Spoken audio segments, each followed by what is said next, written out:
Good morning, good morning, good morning, good morning, Dr. Byrne. How are you this morning? Come on in this morning. How are you this morning? Good morning. Good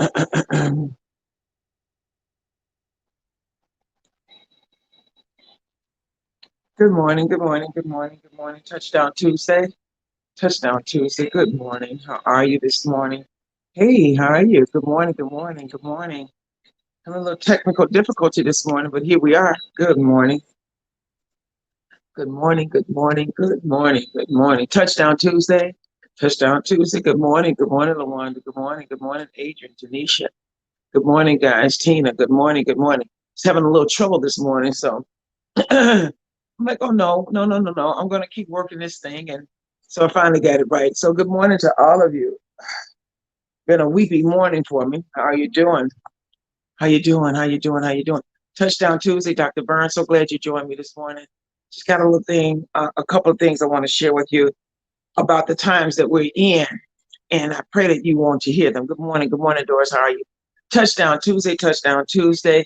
Again, I know that everybody is smart enough to continue to stay safe, right? We're keeping our mask on. You know how we feel about that. We're cute, regardless of what. Everybody looks the same. No one has a distinct look. There's one thing about it now. You don't have to worry about being cute. Just put on your mask. Everybody's cute with a mask on, right? So good morning to you.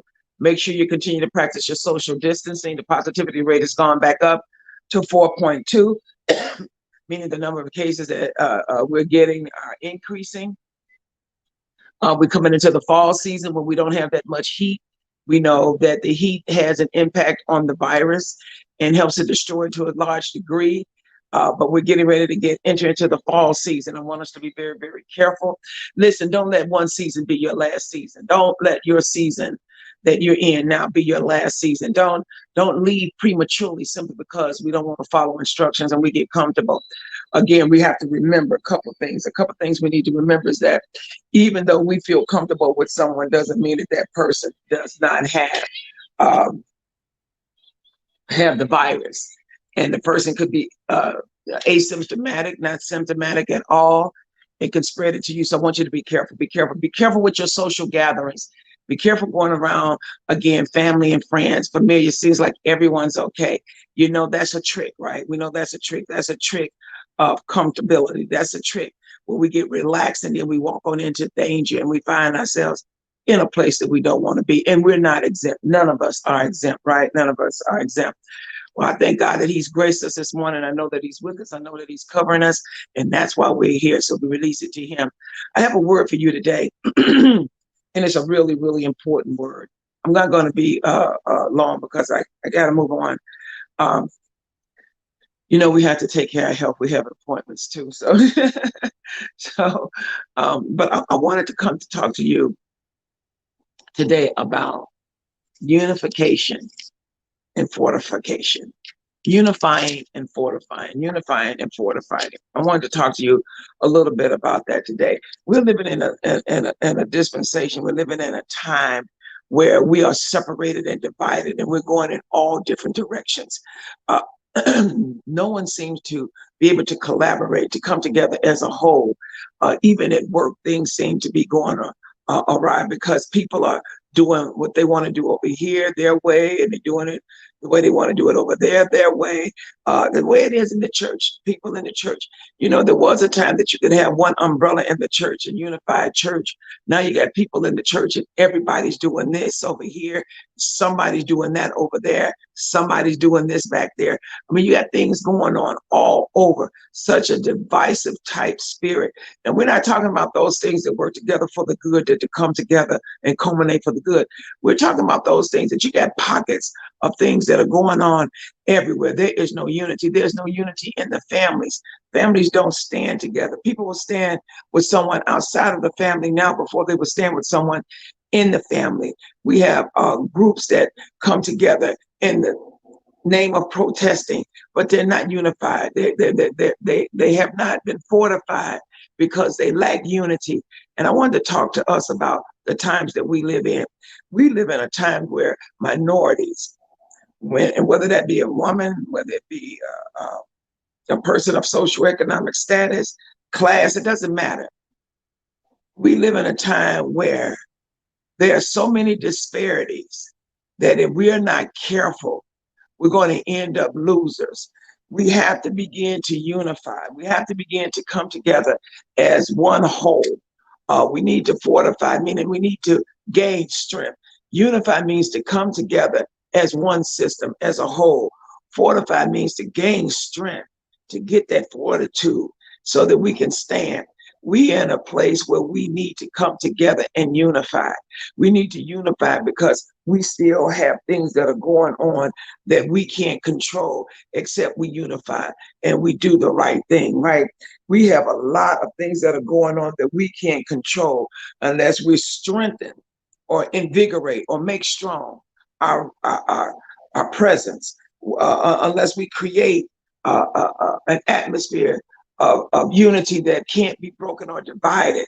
And the strength is so strong that no one can break the barrier, because we are living in an era of disparities. If you don't believe me, you have to agree that we have the largest number of unemployment that we've ever had in history.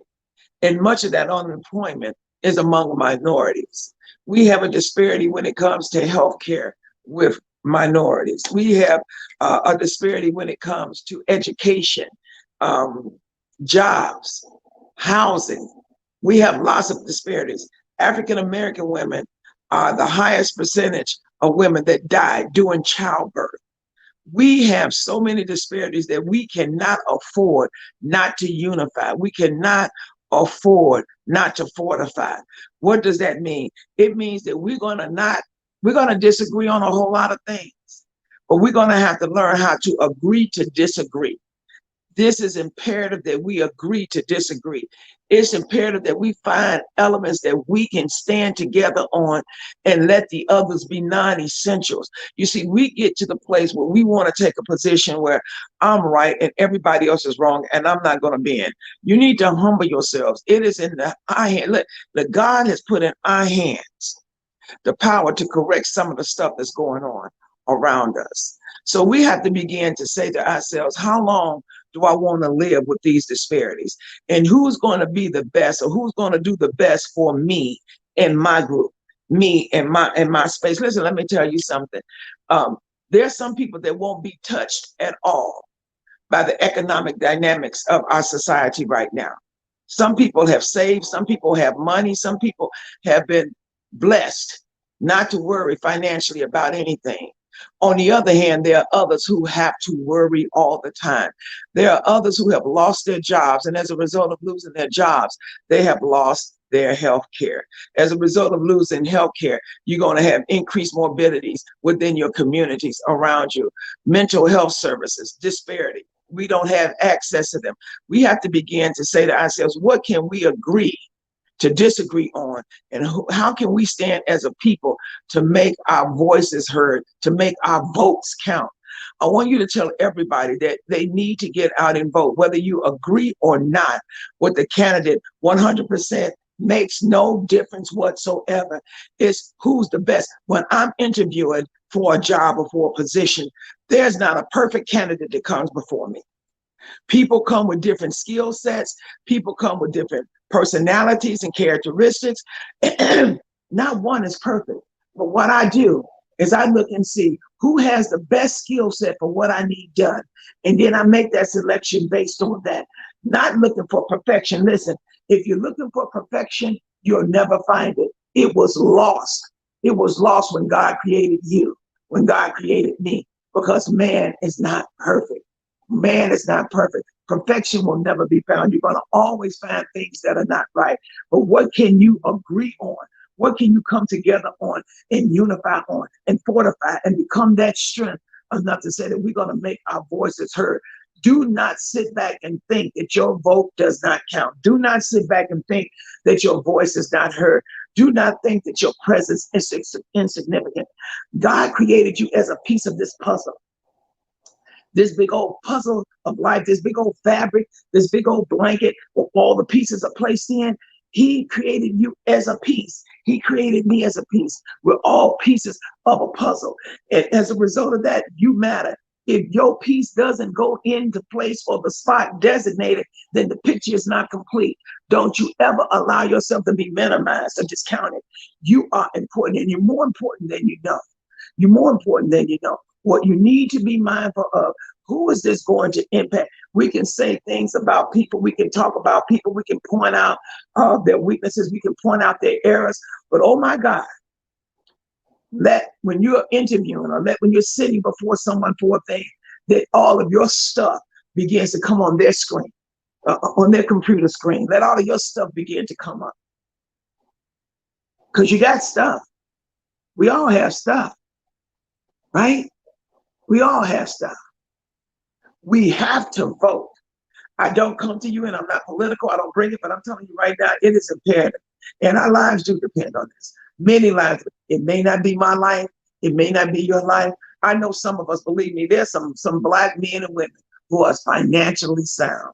There are some Black men and women who got their stuff together. There's some Black men and women who are not a part of this disparity in terms of experiencing this inequity. But there's so many of us that are. And we need to stand up for those people. We need to stand up and make our voices heard. We need to come together. You know, listen, there is no time to come together and talk about bipartisanship. Look, we need to understand that what's going on right now is going to impact your mama, your grandmama, your sisters, your daughters.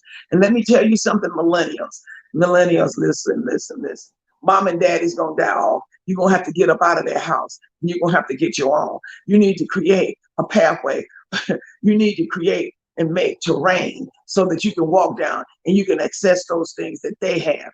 Many of our young people who are saying that they're taking it back for us and they're going to hold back their vote because they think, listen, you're not going to hurt anyone but yourselves. Your education funds will be gone. Nobody cares whether or not you're educated. Listen, the impact of what you're doing does not matter 1 second after you do it. Don't you be a prisoner of your own mind. You are who you think you are. You are what you think you are. You matter as much as you think you matter. You can transform. Yes, you can. You can transform and be a transformational agent. Yes, you can. You can make change. You can change the shape of things. Yeah, you can change the trajectory. You can. Yes, you can. Sure, you can. So I want us to be very careful to unify and to fortify. Unify meaning to come together, to be a unit. And to fortify simply means to empower ourselves and become strong and invigorate ourselves. The Bible tells us in Amos 3:3, you know, God always has a word for us. And we use this all the time with husbands and wives, but that's not simply what that meant. He used the minor prophet to tell us, how can two walk except they be agreed? And he wasn't talking about how can a husband and wife get along unless they get along. No, that's not what he's talking about. He was actually using cause and effects. If you go to Amos and read the 3rd chapter of Amos, it's a whole list of cause and effects. And one of them is, if you are not agreeing on a thing, you're not going in the right direction together. If you're not going to agree on a thing, you're not going to be walking on the journey together.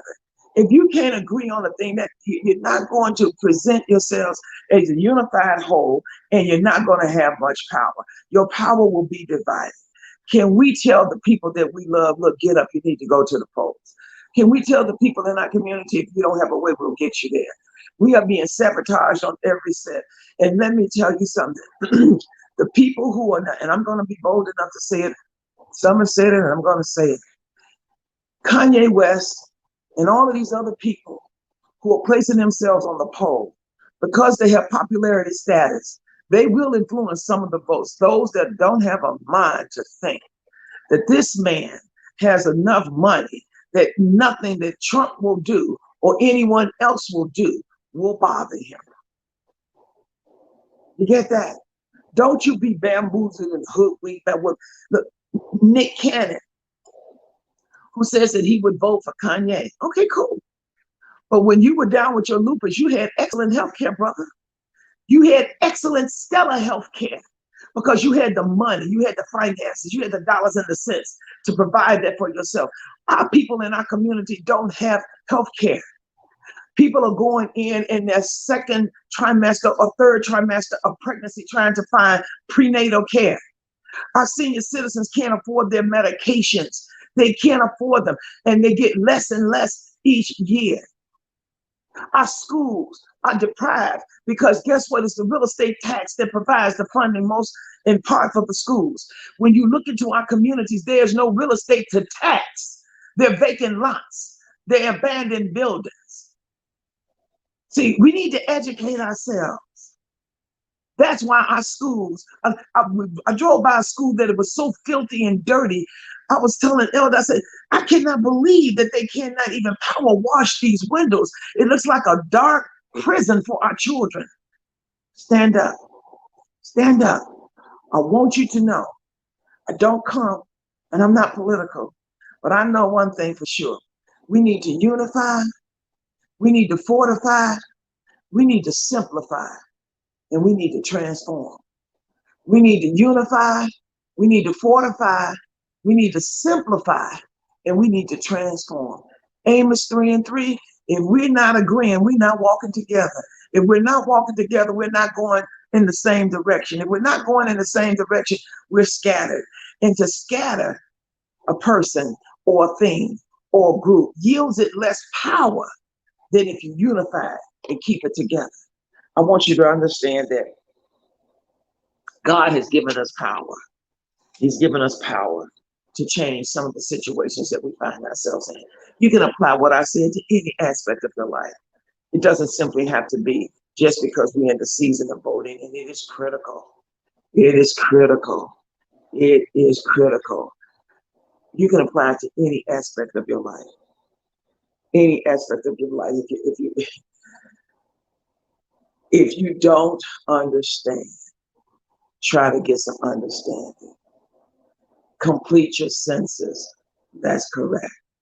I see what you guys are saying. Education is part of ministry. That's correct. It would be remiss of me as a minister of the gospel to not give you what I have that has helped me to remain a free agent in this world where there's so much wickedness and so much turmoil and so much divisiveness. And let me tell you something. We lack wisdom. We lack wisdom. We lack wisdom. So I just want you to know that we need to unify. We need to fortify, unify. We need to come together as one single unit and make our voices heard, show up with power, fortify. Then we need to simplify, stop complicating the issues. What's going to hurt is going to hurt those that is already hurting. And then we need to transform. We need to create the change that we want to see made. God bless you. This is Dr. Byrne, Amos 3:3. How can we walk? Said we be agreeing. Get to that poll and vote. Forget about the fact that you don't like A, you don't like B. The way we do this, number one, and I'm gonna let you go, is to set yourself free from the erroneous perception of perfection.